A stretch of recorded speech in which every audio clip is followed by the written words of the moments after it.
Jalan tol Bogor Ciawi Sukabumi belum dapat dilalui sehingga saat ini akibat longsor susulan yang masih terus terjadi hingga menghambat proses evakuasi dan perbaikan.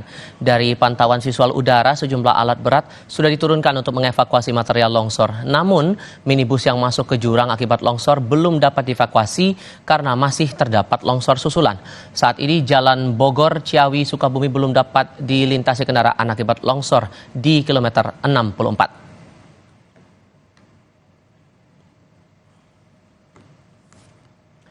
Hingga saat ini tol Bogor Ciawi Sukabumi belum bisa dilintasi kendaraan karena perbaikan tol belum dapat dijalankan. Longsor susulan masih terjadi sehingga luas longsoran terus bertambah. Menteri Perhubungan Budi Karya Sumadi menegaskan perbaikan jalan tol Bogor Ciawi Sukabumi akan dilakukan, sementara Kapolri menegaskan sudah mempersiapkan sejumlah jalur alternatif yang bisa dilalui pemudik selama masa arus mudik Lebaran kali ini.